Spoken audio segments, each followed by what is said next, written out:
ये कहानी बिहार के पटना जिले की है। 14 अक्टूबर की रात थी। पटना की गली में हल्की बारिश हो रही थी। गली के कोने में बने छोटे से मकान की तीसरी मंजिल पर 32 साल का बैंक क्लर्क राजीव सिंह थका हुआ दरवाजा खोल रहा था। पत्नी नैना ने दरवाजा खोला।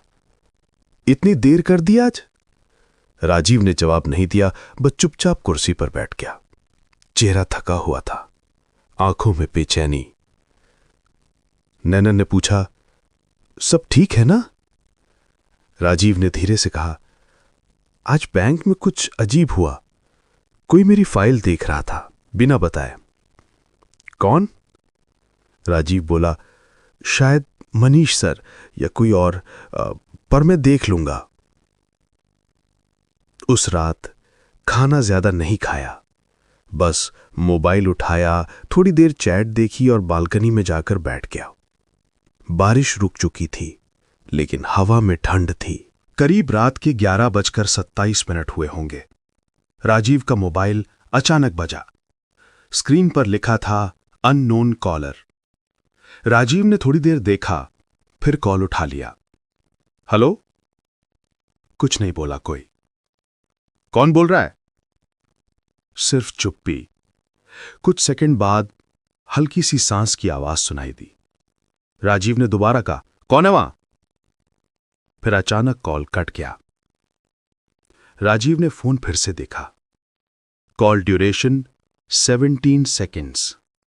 वो कुछ देर तक बालकनी में खड़ा रहा, फिर अंदर आया, मोबाइल टेबल पर रखा और सोफे पर लेट गया।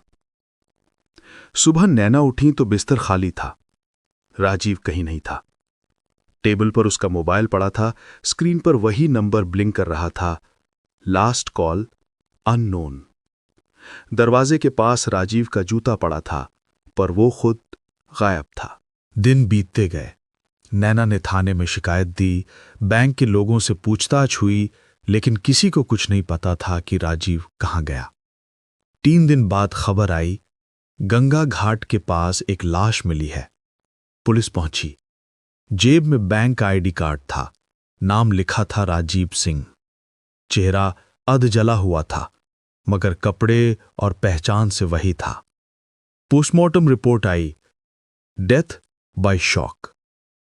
न डूबने से न जलने से, बस शॉक लिखा था। पुलिस भी हैरान थी कि किसी इंसान की मौत सिर्फ शॉक से कैसे हो सकती है।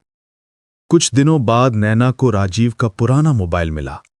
फोन चालू किया तो एक फोल्डर था, रिकॉर्डिंग्स।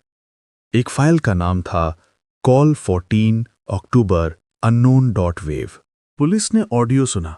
शुरुआत में कुछ सेकंड की खामोशी, फिर किसी भारी आवाज ने कहा, तेरी फाइल देखी गई है राजीव, जो किया है उसका हिसाब देना होगा। आवाज सुनते ही नैना कांप गई। वो आवाज मनीष अग्रवाल की थी, राजीव के बैंक मैनेजर की। जांच शुरू हुई, फाइलिंग खोली गई। पता चला राजीव ने बैंक में चल रहे फर्जी खातों का खुलासा करने की कोशिश की थी। मनीष महीनों से लाखों रुपए एक गुप्त खाते में ट्रांसफर कर रहा था। राजीव ने सबूत जुटा लिए थे और अगले दिन शिकायत करने वाला था, लेकिन उसी रात उसे धमकी भरा फोन आया। पुलिस को फोन रिकॉर्ड में पता चला कॉल मनीष के नंबर से ही गया था, पर कॉल आईडी जानबूझकर छुपाई गई थी। मनीष ने राजीव को डराया, धमकाया, और जब वो नहीं झुका तो उसे रास्ते से हटा दिया। 6 महीने बाद मनीष गिरफ्तार हुआ। उसने कबूल किया कि राजीव को डराने के लिए उसने कॉल किया था। वो चाहता था कि राजीव हार्ट अटैक या डर से मर जाए, ताकि किसी को शक न हो। राजीव की मौत का सच अब साफ था। वो मरने से पहले कॉल उठाया था, जिसने उसकी जिंदगी की आखिरी आवाज बनकर सब कुछ खत्म कर दिया। कहानी खत्म हुई, पर वो आवाज, वो अननोन कॉलर अब भी पुलिस के रिकॉर्ड में गूंजती है। हर बार जब कोई नई फाइल खुलती है, तो ऐसा लगता है जैसे राजीव की कहानी फिर से शुरू हो रही हो।